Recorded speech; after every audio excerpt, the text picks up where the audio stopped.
Well, whether you agree or disagree with the actions of one Edward Snowden, it is clear that his revelations about NSA spying have reignited a national conversation about the perils to privacy posed by new technology. Before we get into our discussion, we'd like to give you a look at the kind of personal information law enforcement does have access to in Georgia, in some cases without a warrant. Here we go. They can get cell phone call records, which include cell owner names, calls, times, dates, and location information. They can get cell records for entire cell towers, emails older than 180 days. They can track and store license plate information for all plates that pass an automatic reader. Drug investigators can access information from a database of call records held by AT&T that's actually larger than the NSA's through a project called the Hemisphere Project. That is a lot. And we have an awful lot of complex information to digest and discuss here tonight. Some people are going to help us break it all down. Vernon Keenan is the director of Georgia's Bureau of Investigation. Paige Pate is a criminal defense attorney with the Pate Law Firm. And Danny Porter is the Gwinnett County District Attorney. Gentlemen, let me start with Vernon, because technology is clearly getting way ahead of the law on this. Are we paying close enough attention to what we should be doing rather than simply what we can do with this technology? You've laid out the problem. Technology is escalating tremendously. It has made great advances in the past decade, and what has occurred is that the court decisions have not kept pace with that. There is a big difference in what is prohibited by law and what is the law stands mute on. Law enforcement operates in the world that with a court decision or laws that have been enacted which restrict law enforcement's use of technology or access to information. Absent from laws or absent from court decisions, that puts law enforcement in the area, in a gray area, quite frankly, of using their best judgment in what to do in using technology. And yet, Director Keenan, you have been in a number of locations around the country where you've argued that law enforcement needs the technology that we've talked about at the beginning of the show tonight. Absolutely. Certain technology is critical to professional law enforcement, to proactive law enforcement. We use the tracking of cell phones routinely across the state of Georgia, as do our counterparts in other countries. This has basically become routine law enforcement. The key here is to have judicial oversight on how we're using the tracking of cell telephones. In our agency, GBI, we require that the agents have a search warrant or a court order to obtain information. Now, and many times the law stands mute on what is required. Here's the problem. We have to use our judgment. When I talk to my counterparts in other states, I warn them there's two things to deal with when law enforcement talks about technology. Number one, what is lawful? Or if in the case is there isn't law to address it, what passes the community standards? Because law enforcement has got not only to be using technology, which is lawful, not prohibited by law, and that doesn't prohibit us from using it, but it passes quite frankly, it passes the smell test. Let me just say one quick thing. When we started researching this, I was surprised to learn how much local law enforcement can do. I mean, all of us have heard the NSA versus privacy debate on a national level for a long time. I was really surprised how much you can do at Gwinnett County, how much you can do with GBI. Do you think people are surprised to be learning about how much local law enforcement can do here? Well, if they're not, they should be. I think the Director Keenan is absolutely correct. Law enforcement now has a whole bunch of tools that they never had before to go after folks that they're interested in for law enforcement purposes, but also to gather information about everyday citizens. Law enforcement can certainly track cell phones through GPS tracking, so they know where you're going at all times, whether you're suspected of a crime or not. They then maintain that data that they can use in other investigations. So technology has removed a lot of the barriers that used to be present to prohibit that type of surveillance. It almost sounds to me, Danny, it almost sounds to me that this technology is almost getting ahead of the Fourth Amendment. Well, I don't think there's any question that the statutes, particularly in Georgia, but in other states, have not really kept up with the capabilities of the technology. But I think there's a very important distinction to make here, and I think Director Keenan would agree with me.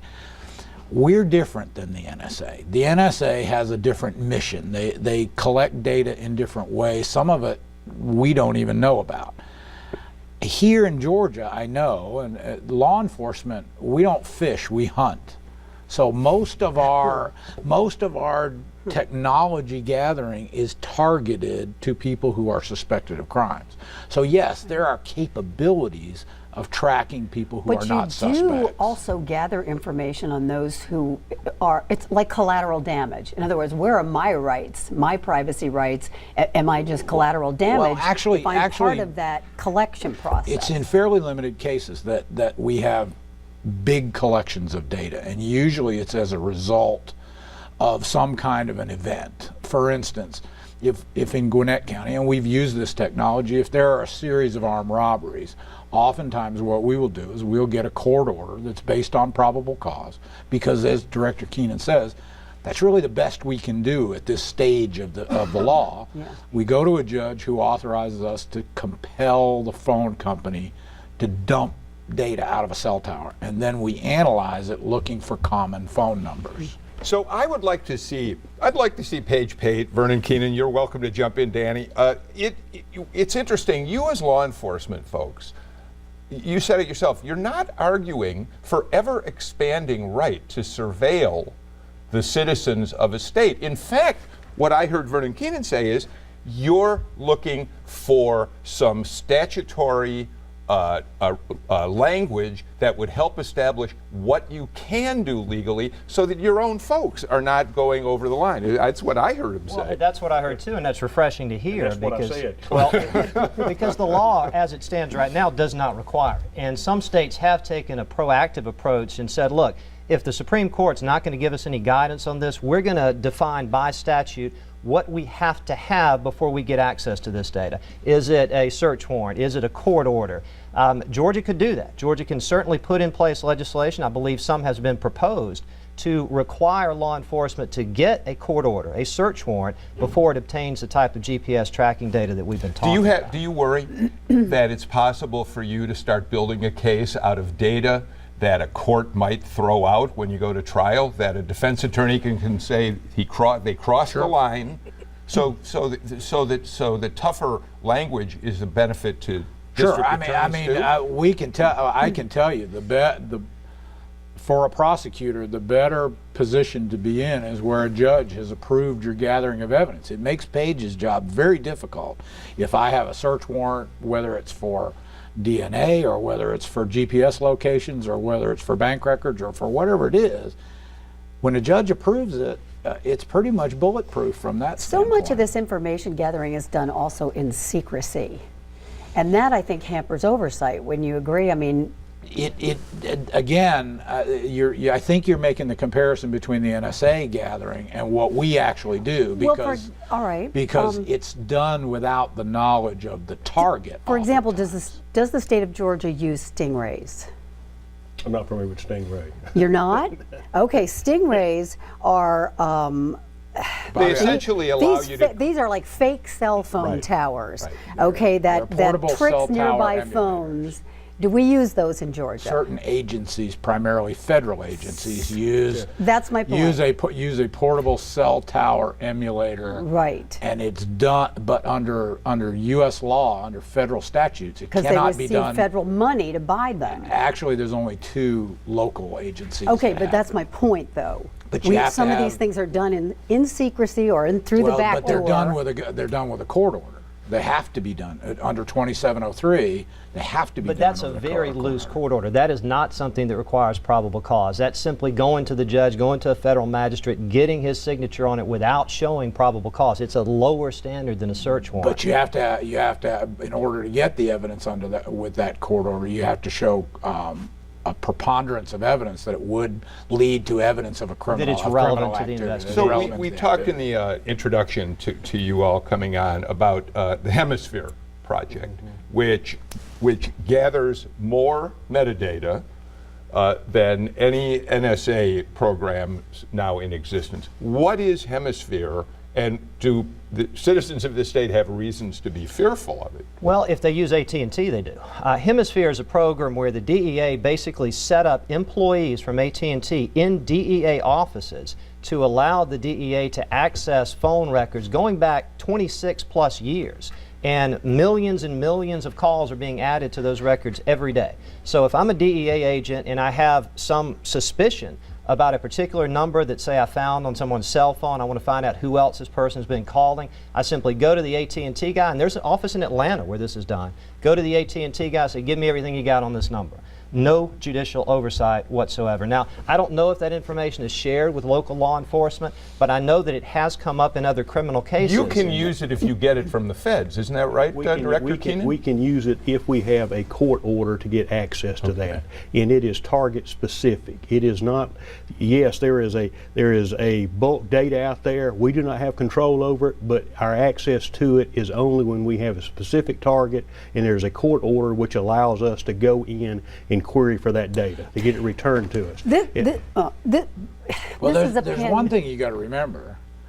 AT&T records, if you have an AT&T phone, the AT&T records aren't yours. They're the business records of American Telephone and Telegraph, and they belong to them, and they can do what they want with them. Well, that's a whole other show. That's a whole other show. We're right down to it. Are you comfortable? You started this way.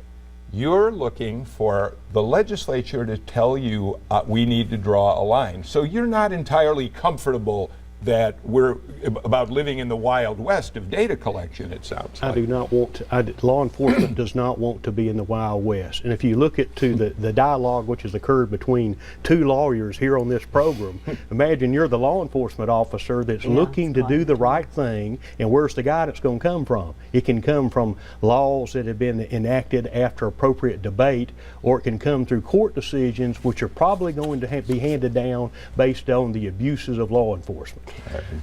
Yeah. Oh, I was just going to say it's a Pandora's box too, because we didn't even get to automatic license plate readers or facial recognition or any of that, and it's all got the Well, same thank you all very, very much for just beginning, scratching the surface on a fascinating issue. On the story.